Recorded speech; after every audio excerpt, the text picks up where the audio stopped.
So Phil's been so Phil's been doing a great job of introducing himself.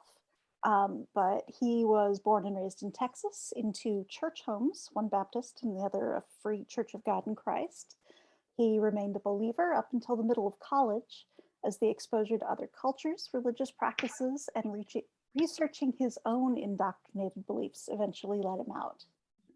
After getting involved with the secular community in 2013, his efforts centered around volunteerism and community service projects.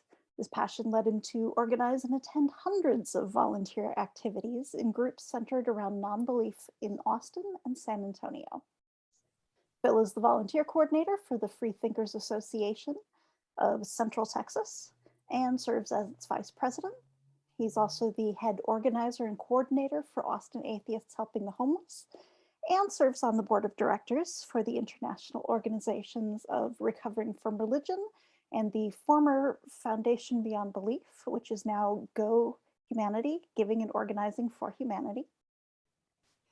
In addition to all that, Phil previously served as vice president and volunteer coordinator for the Atheist Community of Austin, was a co-host for the Atheist Experience, and served as a lay leader at the Atheist Humanist Meeting on Lackland Air Force Base. He was recently published in the American Atheists magazine for the 2022 Q1 issue. Okay, Phil, I'm already impressed, but you can go ahead and talk some more. I need to shorten that thing. I tell you what. Thank you so No, much, Sandy. it's all relevant. I appreciate it. My goodness, but thank you for that introduction and for having me here. It's always interesting giving talks. Just years ago, I'm just like, what am I doing? What am I talking about? No one wants to hear this. What am I doing here? Gosh, but it's been a wild ride along all these years, and getting out of belief and leading into my secular life and all the activism. It's been a wild ride along the way. But as Pastor said, growing up in churches, I'm not going to hold you long. Which to a child's mind, they said that, and then you're then held for their lecture part at the end of the service for seemingly an eternity. But that is not going to happen here. But what I'm going to do, I'm just going to talk a little bit about my upbringing just briefly, and then usually when I give this discussion about community service in the secular community, I kind of broaden it to include all of those the different pieces I've been a part of. But today I want to focus a lot more on Austin Atheists Helping the Homeless, and specifically how that's my involvement began in that and how that growth happen, and then talk a little bit about getting involved in your own neck of the woods and how worthwhile it can really be. And so with that, I'm gonna jump right into this piece here. And so this is me. My little picture is adorable back then. I can't believe that.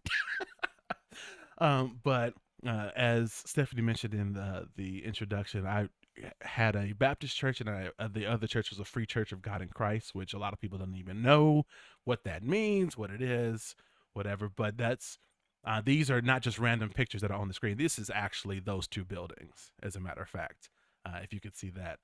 So a little bit of a paint job happening on the top side on the Baptist church. I will say that was not that color when I was there. But even back then, I noticed little differences here and there of what was going on. Like, the F. Kojic didn't have a baptismal pool, but yet the Baptist church, it was a grand display, having with this beautiful picture in the back, that I still love to this day. I love that picture that's in the back above that pool. But I started noticing those things, and I remember looking behind the curtain of the F. Kojic church, because there's a big curtain where the pool should be in my mind. And I looked behind there, and it was just storage stuff, chairs and other things. And I'm just like, what is going on here? So that's kind of where my first hints. But I mean, I was still a believer. I still held on to it. Everyone around me was into it, so there was nothing that told me that I shouldn't be. I do remember there was one big mural in the F. Kojic church that was 6-7 feet tall. It was a huge thing, and it looked kind of like this. This is kind of what you can imagine that looked like. So this was just hanging on the wall on the right hand side behind the organ, portion on that side. So every time we would walk to the kitchen, you would pass this monstrosity to the right. Oops, sorry about that.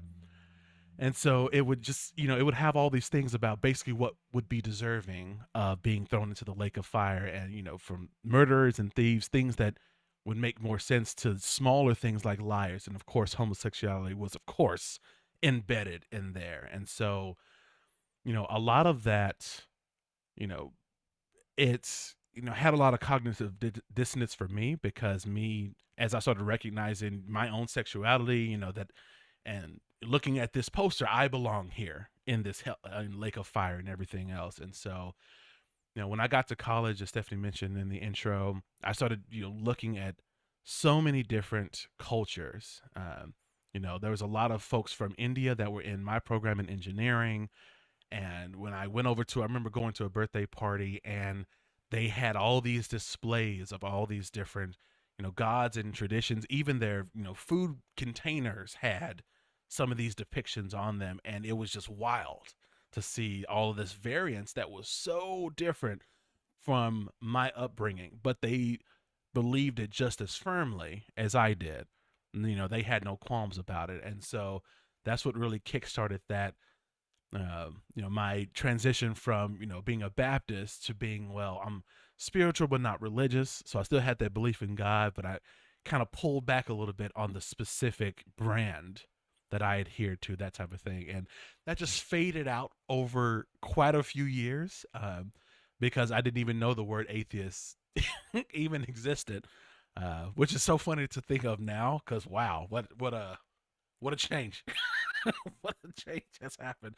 But no, I didn't know the word. And so I didn't even identify as I didn't even think of doing so until I came across, YouTube was auto playing videos. And then it was one of Seth Andrews' Thinking Atheist programs, where he defined it in a particular episode, actually like spelled it out, what it means, as far as his perspective was concerned. And I remember just like sitting down and like, oh, wow, that's who I am. That's what I am. How have I not known this? And it was a deep rabbit hole of YouTube from then on for quite a while, as a lot of people can probably familiarize themselves with. But anyway, when I moved, down here to San Antonio, and I was looking to get involved, particularly in community service and volunteer work, that's something that I've been passionate about for a long time. And I wanted to, since doing it as a part of a church body did not appeal to me at that point, I wanted to see what was going on in the secular community. And that's kind of where I started getting involved in small projects. And one of those was Austin Atheists Helping the Homeless. And just to give a small background on that, so Austin Atheists Helping the Homeless was started back in 2009, and it's focused on giving, supplies, hygiene, food, and other items to those experiencing homelessness or that are low income in the greater Austin area. And so we would go down to the downtown area under I-35 and hand out bags of supplies. And so this, you can kind of see on your screen, just we have all these tables, and it would just be a long row of our volunteers. In this picture, it's our volunteers on the left hand side of the tables, and then people coming through on the right hand side, right by those red flags on the side, where we were cordon off our little area.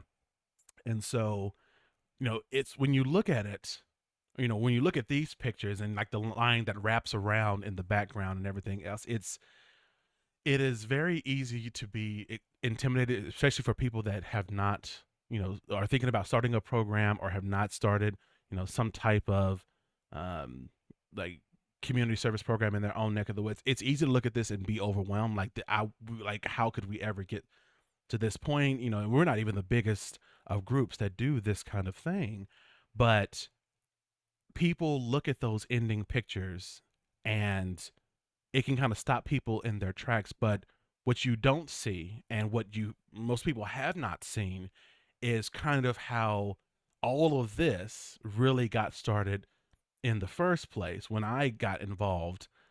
So I'm going to take you on a small journey back to my living room couch. So this is my couch. This is a picture that I took on my couch quite some time ago. And the reason I wanted to show this is, all the stuff that you saw on the tables, well, way back then, since we didn't have a lot of volunteers, as you'll see in a second, I used to do a lot of this by hand, just sitting on the floor in my living room watching, reruns of Game of Thrones or Golden Girls or something like that would be on the TV just in the background as I'm packing things. So, like these floss sticks that are right by my picture up there, I would buy huge packs of them, put on gloves, and individually put 3 to 5 in each bag, again and again, and repeat ad nauseum. And other things that you see here, there's shampoo packets and other things. So like those shampoo packets were 100 packets for $10. Those toothbrushes in the bottom right, was 144 basic toothbrushes for about $11 down there. And that was the extent of what we could afford, because as you'll see in this next picture, it was a very big difference from what you saw a few moments ago.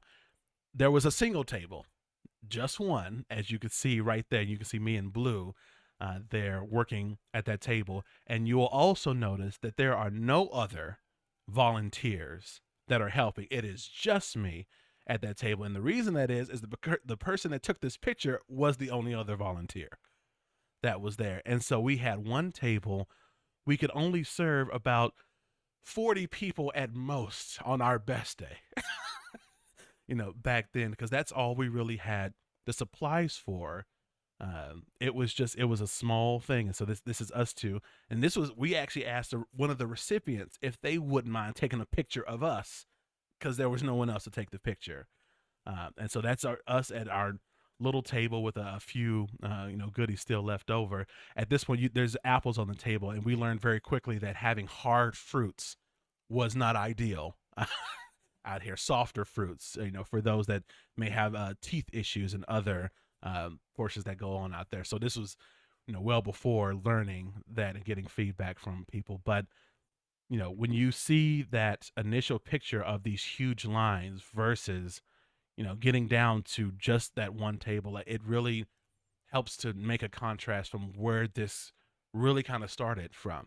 And it took a long time to build up that portion. And so I say that to say, never be, discouraged by other things that you may see online, other groups that are, have all these volunteers and do all these wonderful things, because, this wonderful thing that I love, started just like this. It started as something very small. It really, really did. And it wasn't always good all the time. There were times where people would come up and they would see our little, Austin Atheists Helping the Homeless sign, and they would come up and, kind of look at the sign and kind of ponder about what that was. And some people wouldn't say anything. They would just kind of look and go through the line. Others might, say a prayer. We have been yelled at before by recipients as they've come up, even by people that opted to yell and not even go through the line. But most people, even if they had a problem, they would go through the line to get supplies, but say comments along the way to volunteers that were there. We also had one particular instance, and I should have took a picture of it, and I really didn't. And I hate that I didn't, because we were so shocked. But we only had a few volunteers, so we were all busy anyway. But a big black truck rolled up in front of our table behind the recipients. So it was volunteers, the table in front of us, and then recipients that were coming through in a line. So the truck pulled up behind the recipients, and they roll down their windows. There's music like Christian, like it's almost like Christian rock or Christian death metal, almost kind of blaring out of this monstrosity. And a couple of them got out and had megaphones and were shouting at us, and all we were doing there, we're not bothering anyone. We're just there at a table handing out food and everything else. And so that was probably one of the weird. It was bad enough to where recipients in line apologized for on behalf of those people to us, and as if they were somehow responsible for that nonsense that happened. But of course they weren't. But it was so egregious and so over the top. It wasn't violent or anything like that. It was just loud, and it was just completely unexpected, completely out of the blue. It's never happened again. It was just one of those things where it blew your mind. It really did. Um, but starting from those small beginnings, we started looking at different avenues to try to grow, and one of those was trying to do Facebook advertisements, for example. And so this was the first advertisement that we ever hobbled together, and I look at it and cringe even to this day. 'Cause, like, there's no other wording there. It's just, here's an event, uh, you know, press going to it, like, and we sponsored it back at that time because it was only really me, um, that could put any money toward it at that time, when it was just a couple of us volunteers. And so we did it for the minimum that Facebook would allow us, which was $1 a day.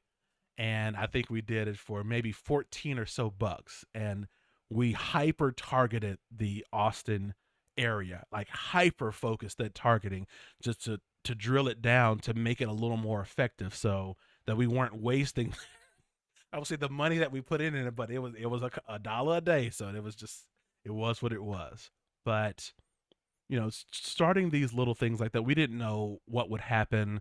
We knew we had to do something because we were approaching burnout, and it's just like, we can't keep going with only one or two of us out here working the table. And so we took the time to put these out there just to see what would happen. And it's something that's fairly cheap to do. That's something that you could do if you want to advertise your events, as long as you're hyper focusing how it's looking at. But when we did this, we got a few responses from people that saw the ad, and they would put interested on the event, maybe not come out, but at least they would know that we exist. But we got a few volunteers based on an ad. But one thing that really came out of it was our first partnership with another corporation. So I Support the Girls is a national outfit that helps to provide hygiene supplies to those who menstruate, along with bras, to help with support for those that cannot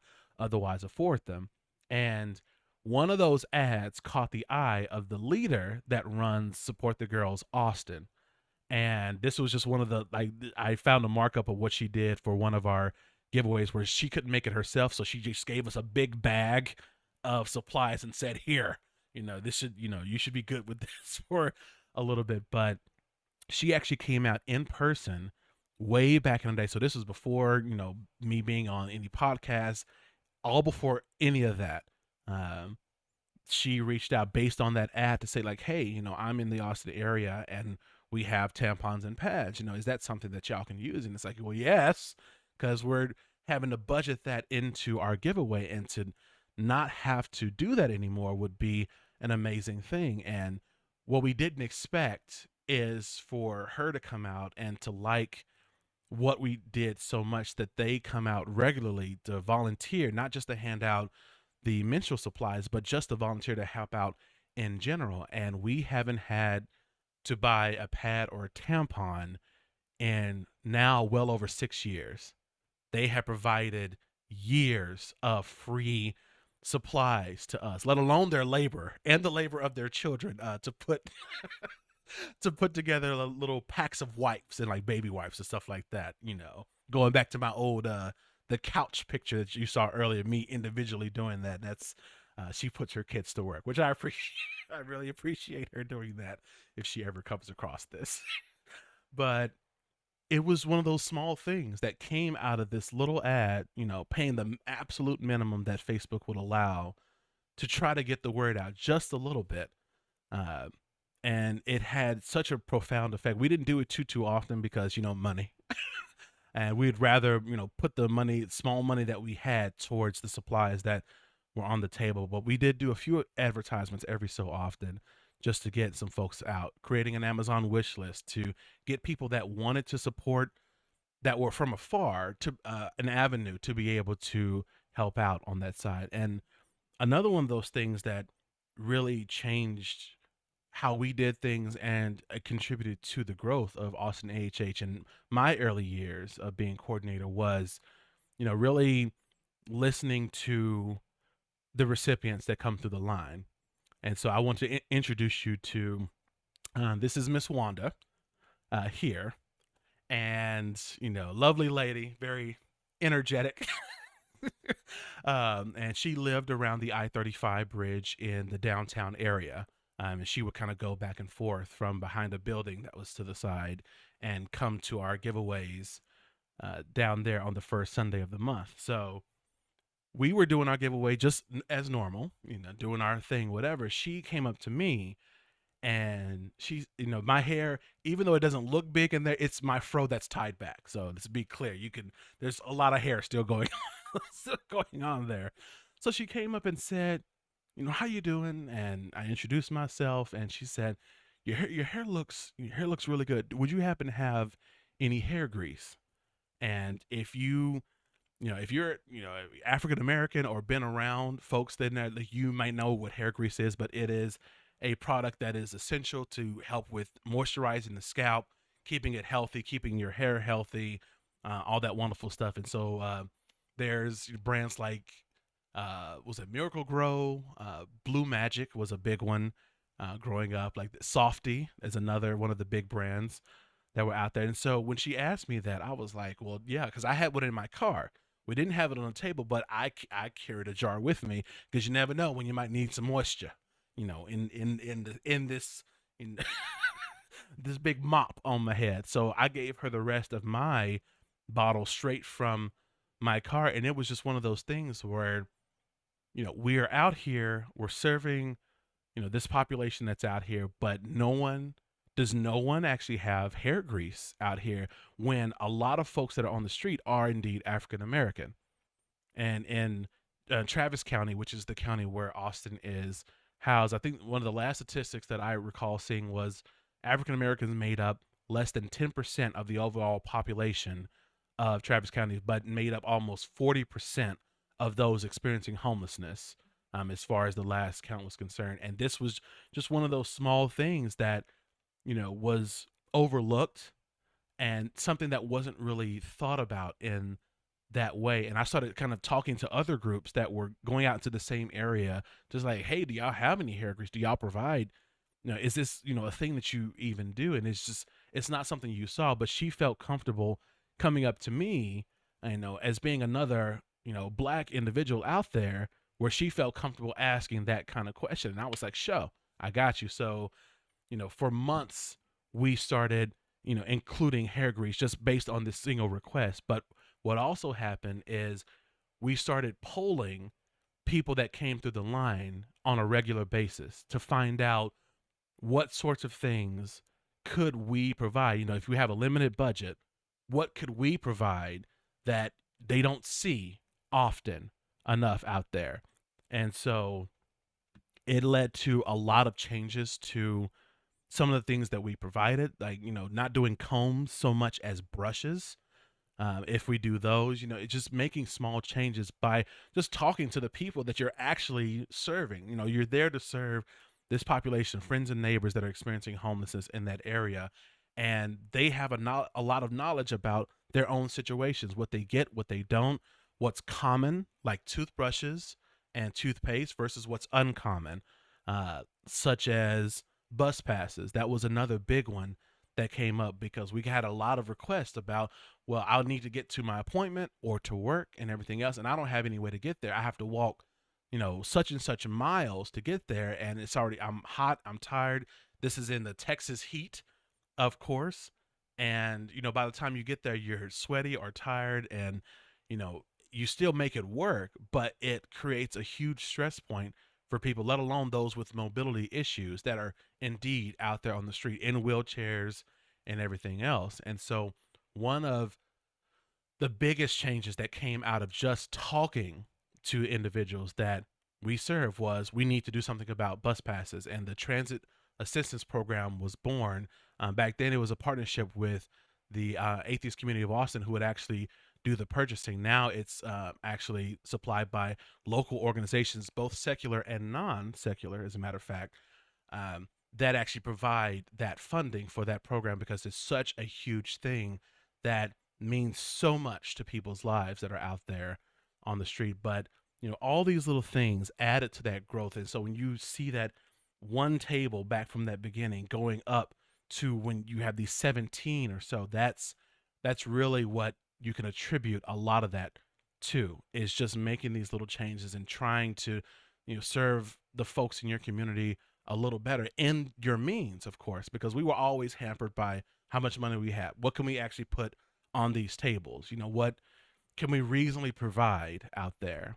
And once you get that system going, like it's just kind of grew and grew, over time. And we were out there, and we started getting much more volunteers. This is one of the volunteer events where we had about 30 volunteers that were behind the table on that side. It was just a huge amount of people, and it just kept going in that way as people became interested and had word of mouth with people in their own neck of the woods, which was an amazing thing to have that organic growth, along with doing ads and partnerships and little things like that where you could.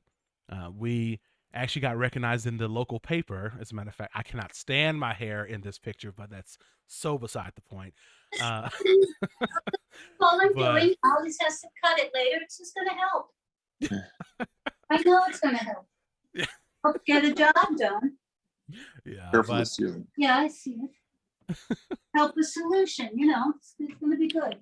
Right. And so this, we had a photographer that was out there that was doing a story, surrounding the current situation of those experiencing homelessness down, and they looked at our group, and they said, like, hey, would you mind if we took a couple of pictures of what you're doing down here? And that was one of the ones that made it into the final article that was posted by ABC out there, with the local affiliate for ABC there in Austin. And so it has a huge effect on the community you serve, being out there as atheists yourself. It's number one, the work needs to be done.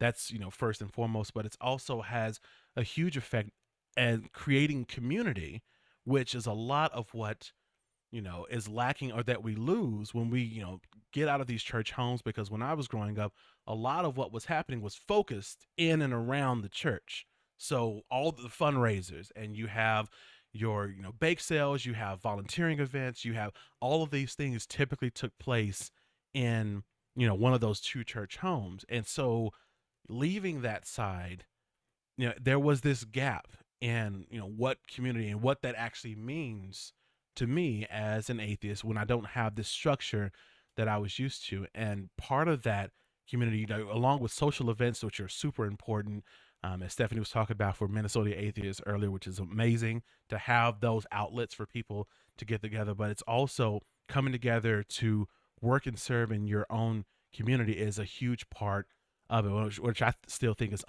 undervalued, in a large part, in large, parts of the atheist community. Like every time I talk, I want to emphasize just how important that it can be and the effect that it really can have. And so I do want to show that these are very small videos of some volunteers that I we did interviews of outside. This was as we did an active giveaway in the background, as you will see. You'll also hear music from Church Under the Bridge that is going on, and that is a thing that happens in Austin, right under that I-35 bridge. They will actually bring out instruments, PA systems, and all that kind of stuff, and so you'll kind of hear that in the background as well. But we asked them two questions, so let me know if anyone cannot hear this or anything like that, but hopefully everything should work well. But one of those questions was, what does volunteering for Austin Atheists Helping the Homeless mean to you?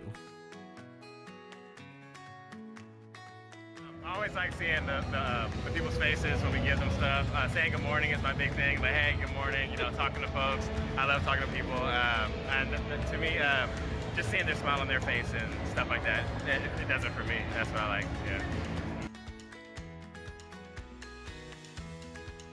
We are part of a bunch of folks who come down here to help the homeless people, to give them certain supplies and hopefully some encouragement, help to make their lives a little bit better.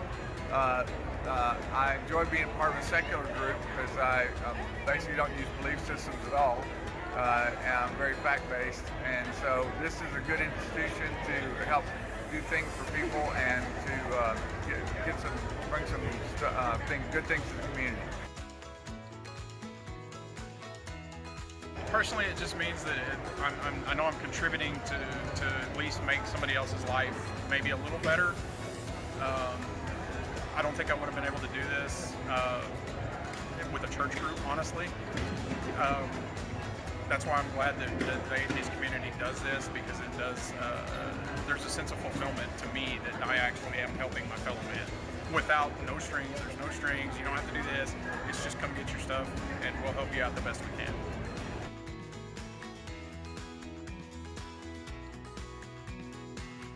Well, working downtown, I see the homeless every day, and it's so impacting just individually to know that you can give back to the community and know that you're giving to these people that don't have otherwise. And it's just rewarding to know that you're helping the community and being a part of something bigger. And yeah. Okay.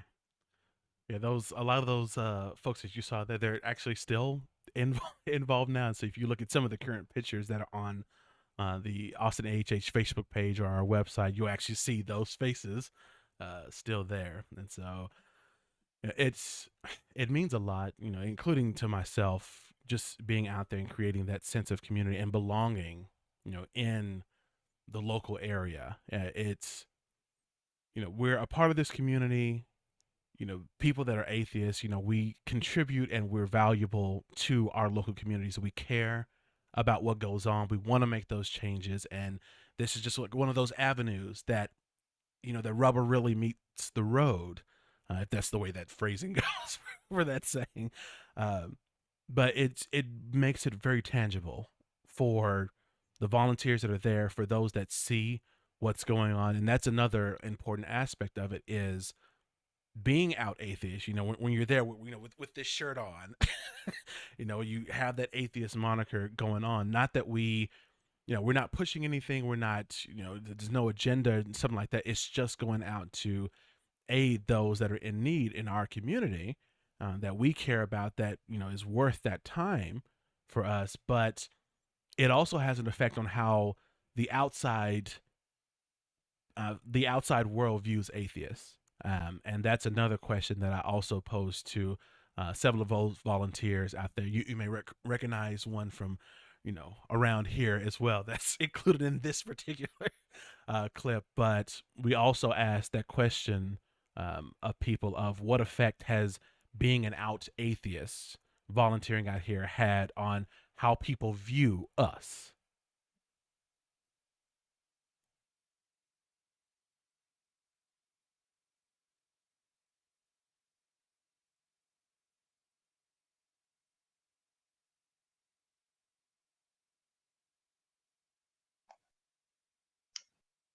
Bill, we're not hearing them.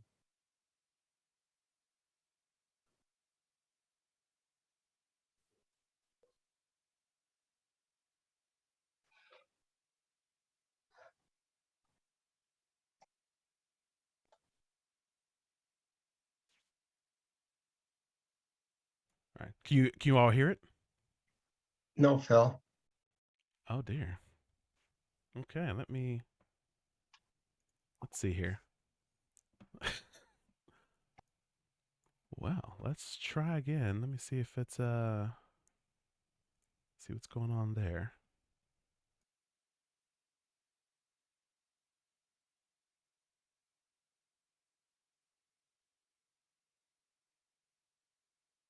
Trying to make us do something, you know what I mean? We're not asking from anything. We're not asking anything of them, you know what I mean? We're just saying, hey, this is what we have, we're here to help you out. And Y'all hear it now? Towards the end? Okay. Let me start it over. I apologize for that. That was my bad. But yeah, for this one, it was, what effect has being out atheist volunteering had on how others view us? So let me re-cue that up.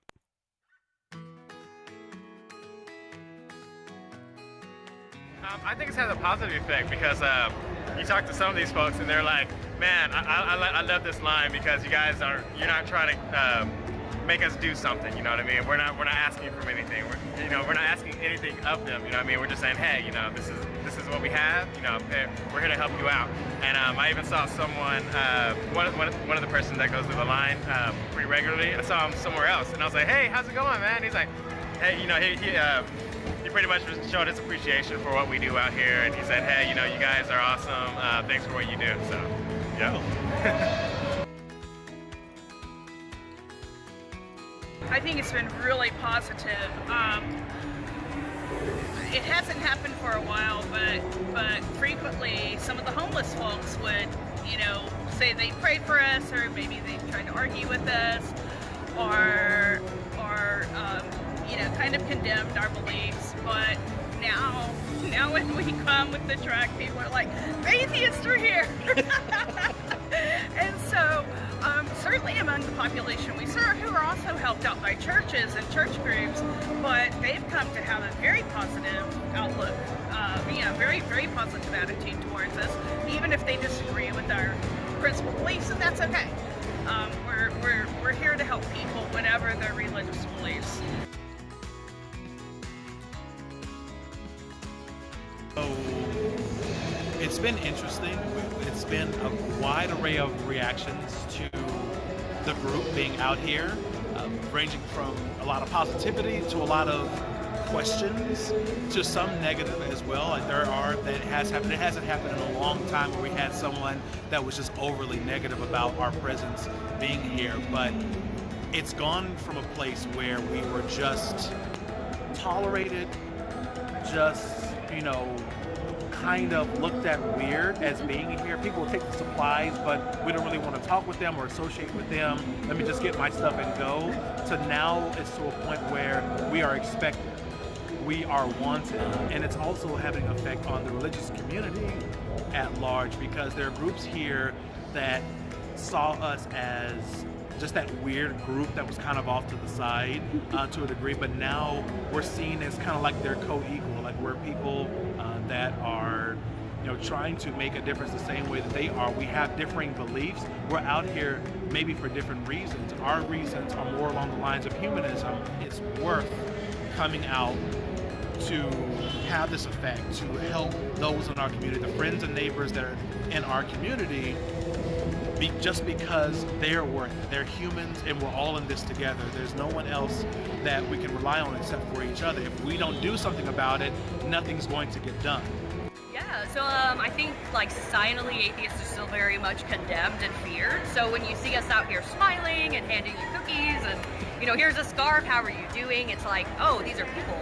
And, even if they might believe something, that I thought was bad, it's like, oh, they're good people and they care about the society and community. So I think it's a positive spin on atheism. All right. But yeah, you might recognize someone out of there on that side, but it's definitely, you can see that effect that's there. We have people that are already lined up before we even arrive. They're already in line right there under the bridge. They know exactly where we're going to be. They know exactly where we're going to park. The moment I get out of my car and they see this afro, like it's on to the races. It's just the way it goes, and it's such a transformation of how it was back in the early days to where we are now, where we, as I said in that video, where we're wanted, that we're expected, we're wanted, we're valued by the folks that we serve. And that's just one of those benefits that has come along with this growth and our continuation of being there every single time. It's been an amazing thing. So overall, like even looking at the numbers since 2017, when we actually had good numbers to base it on, the amount of people that we've served as far as our estimates go from April of 2017 has been 12,400 people served out there, meals at 31,000, almost 200 meals that have been served over that time. And for our bus pass program, this includes the transit assistance program and the focused transit assistance program, where we get with people that recently got housing assignments, for example, to give them a bus pass every single month versus transit assistance, the general one where we give 200 bus passes every 3 months.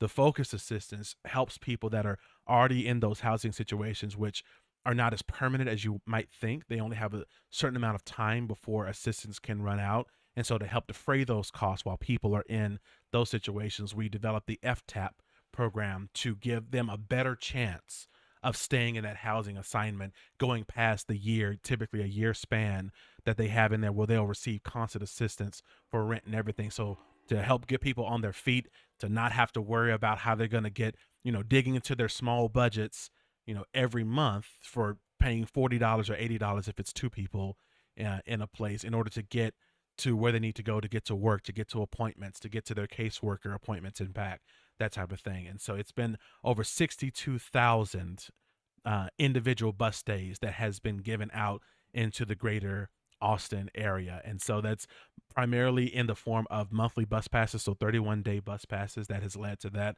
And it's just been an amazing program, and it's so impactful. Like you'd have to see it to believe it when you give people something like that, where they don't see that often or ever. On this last giveaway, just this last month, so in Austin, they have sweeps where police will come by to seize people's personal property and move them out of an area, not get them housing per se, just move them out of an area.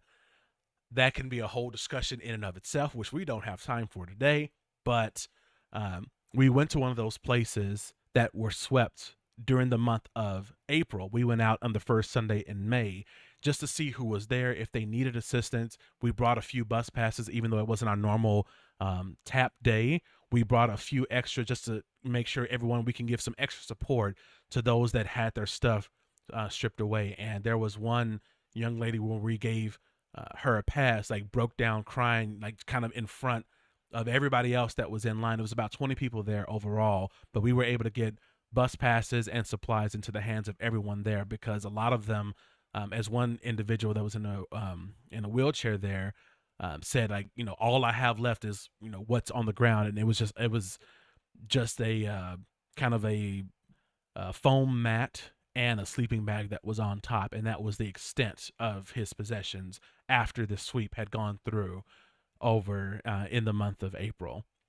And so it's had a profound effect. And the fact that, we could have that small benefit in people's lives is something that is not something that it's hard to put a value on. It's hard to put a dollar amount on, or even emotional weight on it when you see that happen in front of you, and so I definitely want to encourage, folks that are out there, Minnesota Atheists, y'all, it's some volunteering events there, which I love during, Second Week of Action and otherwise.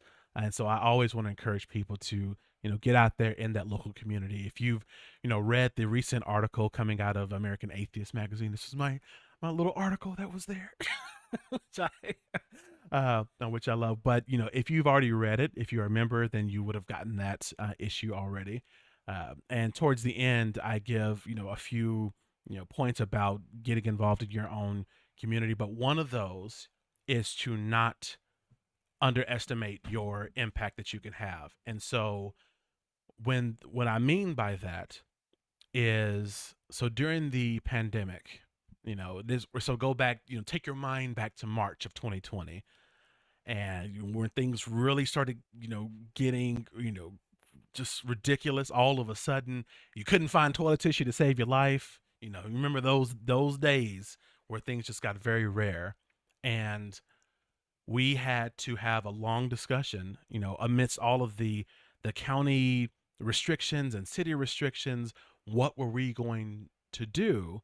Because we go out on the first Sunday of the month, 9:30, every single month, period. This is what we do. And April is coming up. We already had the May giveaway, but now April is coming up. So now what? Do we just not go? And a lot of people opted to do just that, for good reason, of course, for safety. This was at the beginning of all of this. There were a lot of unanswered questions. There was a lot there. So there was good reason that a lot of people didn't go out. And we had to make some very quick decisions, along with trying to find 150 rolls of toilet paper, which was a journey. I'll say it that way. It was a journey to get those things, but we did. I tell you what, but we came up with a new plan. If we're going to do this, we're going to be safe about it. We developed a new method rather than having our big lines. So where we're out, kind of like in this way where we're out with all these tables, we end up doing this instead, doing pre-packing in our own kind of safe place where everyone was, sanitized, everyone had on masks, and we pre-packed, at a storage unit like this. And so when we actually handed out bags, rather than people having to dig into each of the cartons to get supplies, they would just get a pre-packaged bag, and we would be able to hand it out as we came up to find people along the way. This was actually from an alternative location, the San Marcos location, because under the bridge, City of Austin had the wonderful idea to not put hand washing stations and porta potties under the bridge where the main population was. They put it one block over for whatever reason. NEK. But whatever. Just like I said, no, that's a whole other discussion for another day. But they put it over here, and so that's where a lot of people were, because there was a place to use the restroom. There was a place to wash your hands right there, and that's not something that was normal. And so it attracted a lot of attention on it. So we modified our giveaway to go find people, and that's what that was. And when we went out there, usually we see, like, as you may have heard during those videos, Church Under the Bridge may have been there. You may have other groups, Austin Humanist at Work may have been there. There's other groups that go out there. When we went out in the first Saturday of April 2020, there was not a single group out. No one was out there. It was the emptiest I've ever seen under the I-35 bridge ever since being involved. No one was there. It was maybe 30 people that were experiencing homelessness that were there, almost 40 or so. But that's where we had to find out that, San Marcos is where people were now. But we went over there, and once again, no services, no nothing, just porta potties and people pitching tents around that area, because that was the only public access they had to a restroom and a place to wash their hands. So we had no regrets. We were scared. We didn't know what to expect, but you could see the desperation in people's faces. And so when I say not to underestimate the impact that you can have, that was one situation, but it's also as simple as a cold winter's day. We do get cold down here in Texas. That does happen occasionally. But when that does, coming out there with a hot cup of coffee or hot chocolate, as we'll do during the colder months of the year, can make all the difference for someone that's out there experiencing homelessness. Part of our community right there, in our face, to give a little bit of hope, to show them that someone is there, that they care about what's going on with them, having a discussion, everything else. It makes all the difference to folks in your community. And so, with that, I'm going to jump off my soapbox. I really appreciate your time listening to this presentation, talking about the importance of being involved in your own neck of the woods. And please, if you haven't considered doing so, there are groups to help you get started with funding or with ideas, like with Go Humanity, giving and organizing for humanity, which is formerly Foundation Beyond Belief.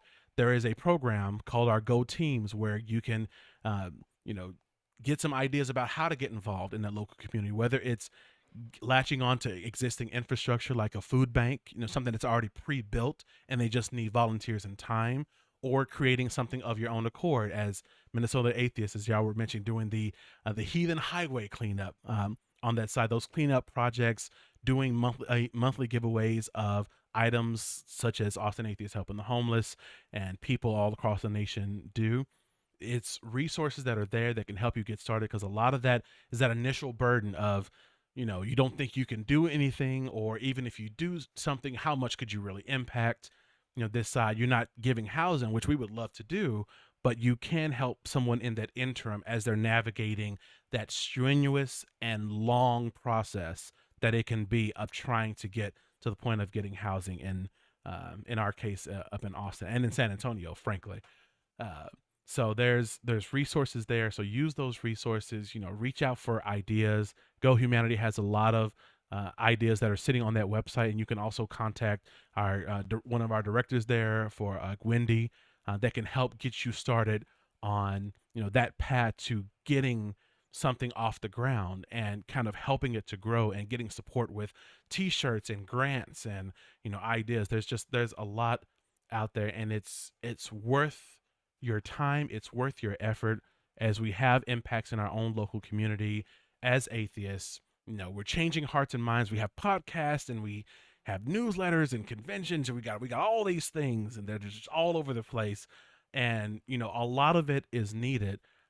But a large aspect of that is being involved right there in your home, in your own community, being seen if it's safe for you to do so, being out as you're helping, not trying to convince others, but just being there, being that presence. And it can have a major impact on how people view atheists, and it's definitely changed the way that people in Austin have viewed us. And so with that, thank you so much. Thank you, Phil. Appreciate that. Minimally, I wish we had a broader audience for you, but we definitely have a recording of it going. So, Oh, sure. yeah, it's great. Anybody specifically want to throw out a question or two? I assume Phil's up for. Oh, yeah, go for it. Well, Steve Peterson,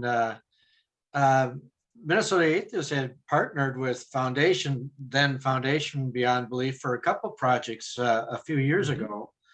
We did it was mostly driven by the passions of one or two people that had the interest in pushing it. There was a family shelter that had a kitchen, and we were able to, you'd go in and you'd bring the food in, you'd cook the meal, and you'd sit down and eat with the people at the same time. And that worked out really well because it was a secular place, and that's a hard thing to find. Most of them are church-based, but they weren't good at filling out the grants, and they lost their funding. So that kind of went by the wayside, but it was a project that took a lot of effort and worked out. I wasn't one of the people that pushed it, but I had attended it a number of times. And we did a food bank for a long time. And I took that over for a while. And at the pandemic, that was problematic for myself and my partner. I tried to suggest somebody else take it over, but nobody's stepped up to the plate to do it. The Humanists have taken over the part, but we were one of their longest volunteer groups for a long time. So these projects have a lot of merit because we're not the people that they expect, just as you've highlighted, to be part of doing something like this.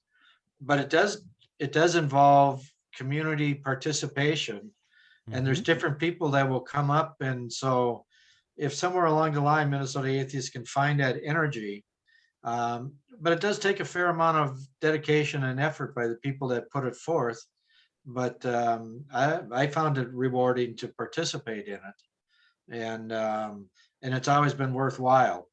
You overcome the things of atheists, what are you doing here, type of stuff by actions one-on-one. And that's the same kind of thing you encountered that when you were describing it. Well, when we were first there, who are the atheists doing here? And when you become part of the community, you're part of the community. So that has a real value. Yeah, it does. And as you mentioned, goodness, having people that are willing to put forth that effort, actually, having that person, and that's, you don't have that all the time. And it's, even when you do, like even in our case, when I was there at the single table, and a lot of the things kind of fell to me as far as, okay, let me go get this, let me buy this, or we got to separate these wipes. Well, I guess I better get up on that at some point, put them wipes in the bags, and doing all these different pieces that went into it. It's astounding to me how much time was spent back then, and how many boxes just were littered over the living room.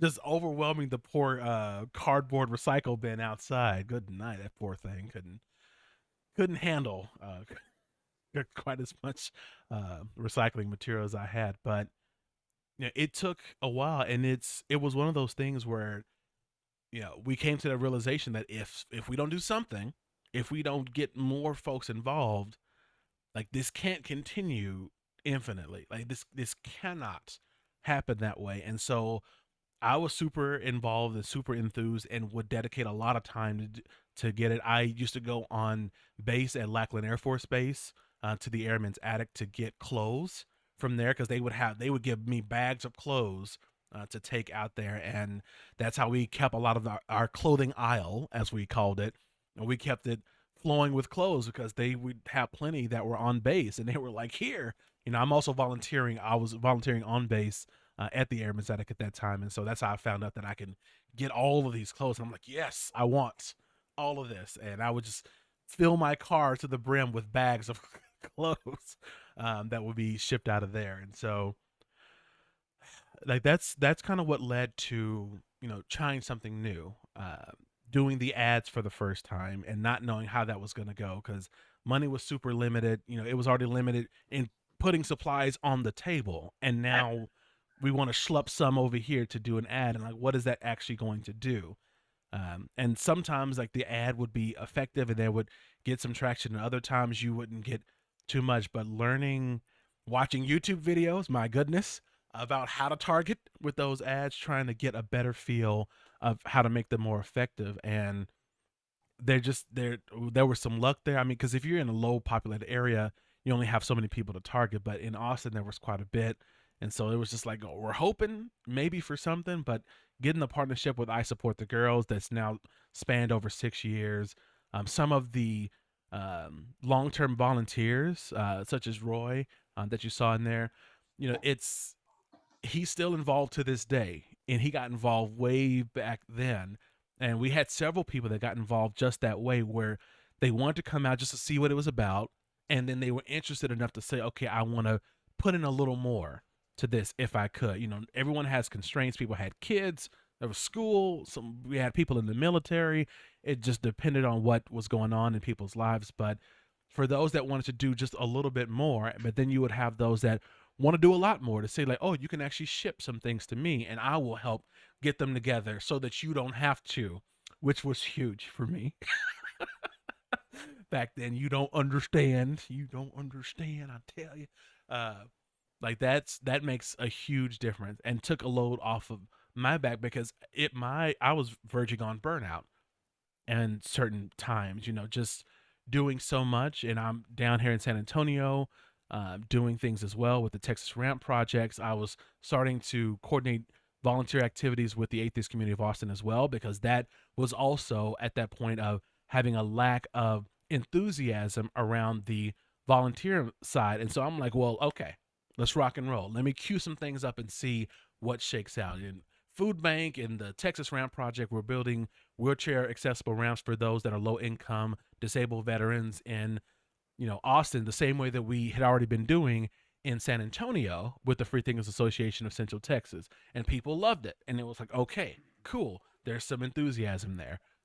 So let's rock and roll. And so it's finding someone first, and then kind of fanning out and using, whether it be ads, whether it be, trying to encourage people at your meetings and social meetings that, that it is worth it, to see if they can have a little bit of time to do, X slice of this volunteering portion. Like if they can do the organizing or talking to somebody to get it set up, the actual date and time set up, while somebody else works on some other logistics, and trying to spread that load out so that no individual feels overwhelmed with what's going on, and lowering that risk of someone burning out, to say it's just too much for me to do, I have to step back, that type of thing, trying to avoid that. And it's a hard thing to do. Like there's no getting around that. Like it took some time, but doing a few ads here and there, word of mouth as well, getting more people involved, that helped to ease the burden over time. And so now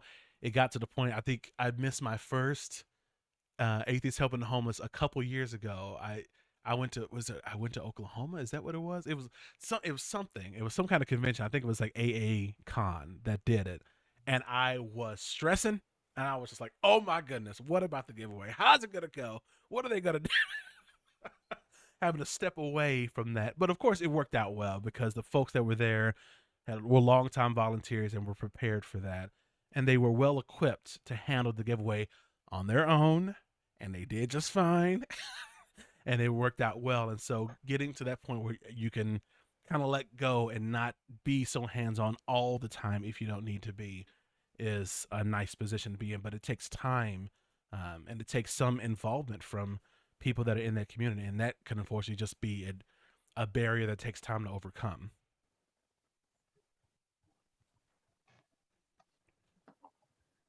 Not sure if I answered that question or if there really was one. but here we I are. just make a general observation about something that Yeah. is of interest. So my wife was a contemporary of Madeline Murray O'Hare, John Murray, and Robin. Okay. And I kind of came into about in 1985 or so. She had been involved with American Atheists since then. But when the O'Hares lived down there, Austin was a hostile place. Mm-hmm. Now, I was at the 50th year anniversary convention in Austin, Texas. Mm-hmm. American Atheists put up billboards and nobody cared. And all other cities, everybody cared. The mayor came and gave a welcome to the city and nobody cared. And so Austin, Texas has gone in quite a different way. And you're laying out a scenario that it's evolved in even a much nicer way in a lot of ways of community acceptance of people that don't always fit into their normal expectations. So you've done a wonderful job. Take credit for it. That's something that doesn't work in every community. Right. I mean, and I think sorry, here, go ahead. I was just going to say just one final thing. The pandemic kind of slowed down the momentum that we all had on personal connections on setting some of that up. So it'll take a while to get used to it because we all still have different abilities to adjust to it and work with it. But I appreciate listening to you. I appreciate that, Steve. But yeah, it's definitely changed, but there's maybe two months ago we had a volunteer for a church group that was underneath the bridge come over to our side. So we're handing out supplies, we're serving coffee, all the normal things that we've been doing, for eons. And he came over and asked, well, why do y'all have atheists on your shirts? What is that about? If you don't care, why do you have it on your shirt? And the reactionary portion of me, I want to say, like, the fact that you are here is the reason that it's on the shirt. Like, the fact that you came up and wanted to ask that, because it wasn't done in an inquisitive way where it's just like, hey, what's going. It was done in a very derogatory, divisive type of way. And when we said, we're just it's just a label that describes who we are, being non-confrontational, being friendly, blah blah blah. So it's just like, it's just describing who we are. It's similar to the group over there, which is Church Under the Bridge. They put that just because that's who they are, that's what they represent, and they have t-shirts and everything else. They have all this big setup. And so I was kind of trying to correlate us on the same wavelength with that. And he became a little agitated, and he was just very, very dismissive of us and everything else. And like I said, this is just he's not a recipient. He was a volunteer from another group that was doing all of this. We eventually, you shut that out of your mind. You get used to certain things like that. But coming from a recipient is one thing, but coming from another volunteer from another group, it was just like, even if you had this question, this is not, why would you think this is appropriate time to bring it up? Why would you think it's appropriate to bring it up in this way? There are ways to handle that type of thing. So it still happens. I tell you what. And when I was on I was one of the visiting advisors for the Indian Community Homelessness Coalition in Austin. And I'm there as Austin Atheists Helping the Homeless. And each time, so each meeting, they would have each person introduce who they are and from what organization. So you would go around the table and they're, okay, the VA is over here, and the LifeWorks Foundation is over here, and Caritas of Austin, they're over here. You have all these big players, and then I'd say, Phil Session, Austin Atheists Helping the Homeless, and it still garnered some looks from folks because, as Steve said, it wasn't the expectation. It's just kind of like, what is that? What's going on? What's going on there? I've gotten some thank yous from people who didn't say anything immediately, but after the meeting would come up and say, thank you for what you do. They would talk about, that they're secular, or that they're atheist. And, it was a nice thing to see, because that's not something you usually see on this panel of the biggest players in the fight against homelessness in that area. And so it was nice to have that presence that was there. And, I would get perspectives from folks on the ground as we take those polls and everything about what's working, what's not. It also included the system, the coalition, what is it called? The continuum of care is the way that it's described, and where some of those breakdowns were from the point of view of the folks that we serve, and giving those perspectives, talking about bus passes and the lack of transportation access, and the fact that we're so small and we're providing these bus passes when these large players that have 7-8 figure type of incomes here could be doing something similar and could do far more than we could ever do in our limited capacity. How is that being left out? And that was actually when I talked about the bus pass program, one of the members that was there. So also on this council are people that are currently experiencing homelessness or are former experiences of homelessness. And so it's called the Homeless Advocacy Coalition, something along those lines. I can't remember the exact acronym right now, but you had two people there, so that are actively experiencing homelessness or have recently been there.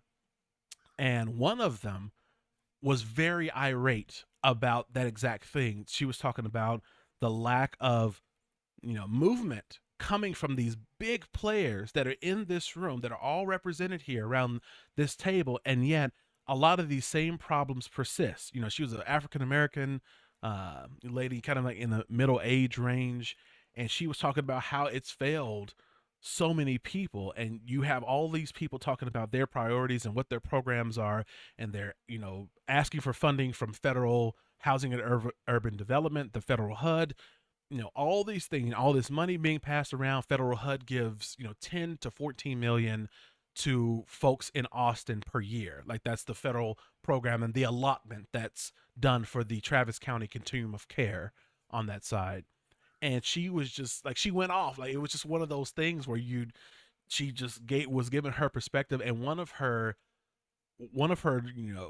higher points of that, she pointed to me and my group, and she was like, this small group, they're doing something regarding, and she was talking regarding bus passes in this game. They're doing something that none of the rest of y'all are even doing or even talking about. And all these discussions, and she attends a lot of these discussions as being on that, homeless advisory board. And yet this small group is doing this work. And yet all of y'all are not even doing it. And that's one of the cornerstone issues, is the lack of transportation to get to all these appointments, to get to Caritas, to get to LifeWorks, to get to these, life-changing potentially appointments with a caseworker. But how are you going to get there? And how is that not being addressed in all of these discussions? And she went off for a minute. And it was so needed. I was sitting there like, yes, just in my mind. But the fact that she thought so much of our program, our small program, let's be quite clear, it is small. We give 231-day bus passes every 3 months. We want to increase that, and so hopefully towards the end of the year we'll be looking into increasing to do every other month versus every 3 months, to do 6 distributions a year versus 4, and try to increase our impact that way. But it was just one of those things, like, we're doing something right. And the fact is that whole program came from recipients telling us what it was that they lacked, actually listening to people on the ground. That's where that idea actually came from when we do our quarterly polls of people that come through the lines, and how it turned from that into this program where it is currently. it to be, worth it enough and have such an impact that she would put it into this big rant that she had against these big players that have been at this for a long time in the Travis County area, really made me feel like, we were doing something right, that we were listening to the community as we should, or the best way that we could, and trying to do something to make a change on that side, just listening to the folks that we're serving. And it was a pretty awesome moment, even though even in the moment I felt like, all eyes were like piercing at me. I'm just like, oh, I'm sorry. Oh dear. It's one of those, happy times, and also like very like slightly mortifying as everyone just kind of, looked right at you and like, oh dear, I'm sorry about that. But, y'all needed to hear it, just the rant in general, not even the part about us, but the rant it needed to be said. Long story short. Anyway, sorry.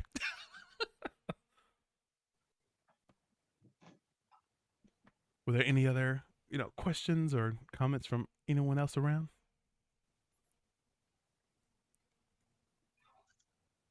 So I don't know if this is a talk that you give with any frequency or at all, but I was curious minimally that the title being proposed was Changing Minds - One Project at a Time. And are you thinking in terms of trying to help atheists change their minds that they can have an effect and do something? Or, and maybe it's an and, maybe it's not an or, and changing the minds of other people to see that atheists have an influence and a interest in their own society? Does it The go answer both is directions? yes. Okay. It is actually both of those things, and I try to, weave them in. I originally gave this talk on the Black Non-Believers cruise in 2019, which is the first time of me actually giving this talk. It works very differently now. So now it's not necessarily a slideshow, but more of a my OBS software kind of controlling all of the apparatus and the videos that you see to make things more fluid, which I love in this virtual world. But it is a combination of both.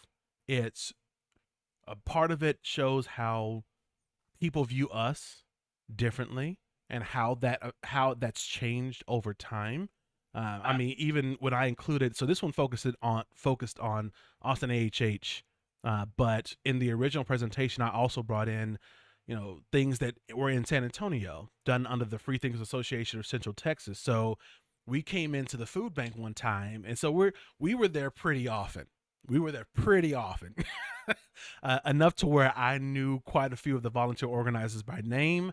They would always put me on pallet jacks. I had no choice in the matter because they would always point me out and say, come to pallet jacks here. And it was just, that was my position. It's the way it is. Anyway, but we came in one day and they had on their big screen that was there, welcome Freethinkers Association of Central Texas. So like we're sitting on one of their massive screens when you walk in, welcoming groups. And after the event is done, so, and I think this is probably across the board at almost every food bank because it's just good volunteer policy. So you kind of have a recap where you say like, thanks so much for coming out, and we helped to move 20,000 pounds of food today. It's that that recap that you might be familiar with. And the young lady who was the volunteer organizer for this one, like she was given those statistics and everything else, and she made a curious comment, that we picked up on. So there were religious groups that were there. There's always like, a collection of little groups that are around, but there were several churches that were there. There were individuals. There was our group, Freethinkers Association was there. And she made a comment, I'm paraphrasing here because I can't remember the exact wording now, but she said, it's important, with all the work that we did, it's important to remember that, all of us, regardless of belief, regardless of having a belief, those who believe or not, can have an impact on the community. And that's what y'all did today. It was something like that, something so small, just kind of like it would brush past most people's ears and they just kind of would have disregarded and moved on. But for us, it was just like, ooh, now that's something you don't hear often. Like, we picked up on it real quick, like, oh yes. It was just one of those small things that it was like, I appreciate her. And this is, of course, she's talking to, 150 people here. And we only made up, maybe 10 to 15 of those people. But to put that little bit in, with kids, with all these religious groups, it was one of those small victories for us, because it was that tiny recognition that we exist. It wasn't, because when I was growing up, the fact that people didn't believe, that was not a thing that was talked about. Atheist, like the word atheist was not said at all, ever, in either one of my two churches growing up, ever. It was just wasn't said. And so to have that, have her conscientious enough of our presence to actually put that in there, it meant a lot to us. And it's like those little things like that. And when we go downtown to Haven for Hope, and the volunteer coordinators there, and she was like, there go my Freethinkers. Like, and it's an exciting thing. It's not derisive or anything, because we know how to work a lot of the heavy machinery that's in there for making the TV dinners. For example, it's actually a large hydraulic machine, and it takes training and time to learn how to work that, because if you mess up, your fingers are gone. Like, it is just gone. It's just the way it is. And there's no safeguards on that thing. It just moves. And so knowing how to start and stop it, how to work the hydraulics, to get those meals sealed up and ready to go out to shelters around San Antonio, they're excited for us to come, because she can split us up. She doesn't have to worry about keeping us together, which she does with new people that come in. She can have us go all different places, and we're just fine with it. We have no issue being split up, because we're experienced on that side. And so we can do the sandwiches, we can work the line, we can work the hydraulic machine, we can pack more lunches or whatever else. And it's always a good time. And they depend on volunteers like us that are different from new people, where she really has to guide and coach and keep them in one area, so that they can, become comfortable with what they're doing, versus us, where she was like, go do sandwiches. And it's just like, go, boom, we're off to the races. No need to tell us where to go. We got it. And it's nice to be valued in that way. But yeah, she calls us her Freethinkers, and she sees us on the schedule, and she will clap. She actually, when we returned after the pandemic was over, because we stopped all activities down here in San Antonio just for the safety of our membership, for FACT and everything else. But we went back in, I believe it was March of 2021, after Winter Storm Uri came in February of 2021, which there was the big winter storm here in Texas, which was wreaked havoc. My goodness. So we went back to the food bank. We walked in, and they gave us like a standing ovation between her, the other chefs that were there, and they knew we were coming, because of course we're on the schedule, because I schedule it with our name in advance and, reserve the slots and everything.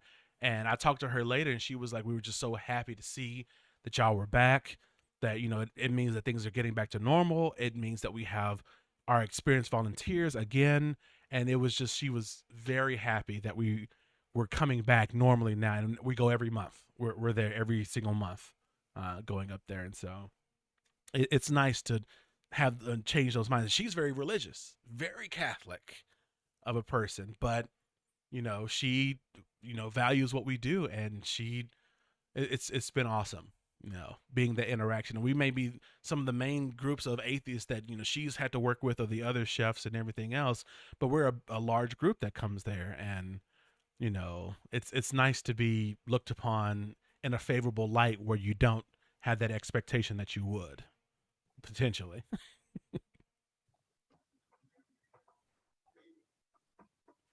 Anyone else have a question, input, feedback? I've got a quick question. I live in Anoka County, which is, northern part of the Minneapolis suburb area. And it's in an area, it's called the 6th District, which is a very gerrymandered district with a lot of Republicans in it. So just a comment to what you were making earlier, Mike, is the population density isn't quite so much out here, but they're all dense in other ways, and it was a bad joke. All right. I got it. Yeah. So, but there's a local Brotherhood store out here, called the ABCD food shelf. And I did some research on it and found out that it's basically a non-for-profit business where there's like two owners of it, and they get $100,000 a year salaries. You know, so I was really reluctant to go and volunteer my time to this organization where these guys are actually making quite a bit of money. You know, and so it sounds like your organization that you've got is all volunteer. There's no salaried individuals, or how does that work? No, it is just volunteers. It's the group in Austin. So Austin Atheists Helping Homeless is not even a formalized organization. We're just a community group, an unincorporated association in particular. And so we just get together. We talk over Facebook Messenger about things that are upcoming or where people have moved to, if police sweeps have come in. But no, there's no salaries on that side. It's just people volunteering their time, which is kind of what goes into what I talked about earlier about, spreading the load among people, because we have jobs, some of us have kids, there's just things that are going on in everyone's life. And so it can't be so encompassing that it's taken this huge amount of our time, because that's what contributes to, premature burnout, really. If it's just too much like that. But no, same thing with Freethinkers down here in San Antonio. No one's paid. It's just myself as vice president and volunteer coordinator, Katie as the president, and we just kind of put our heads together as far as planning events. We just did a social event yesterday at it's a bar that also has a barbecue joint connected to it where you can bring in kids and dogs.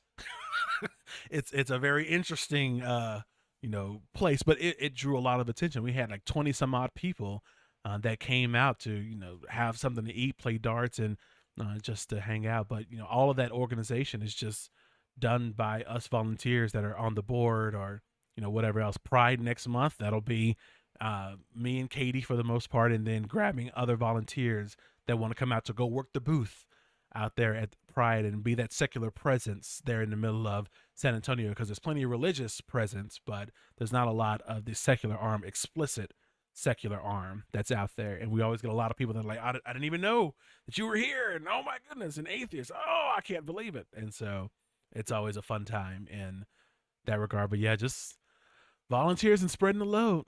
That's what it's all about for the most part. I hear you. Thanks. Mm-hmm.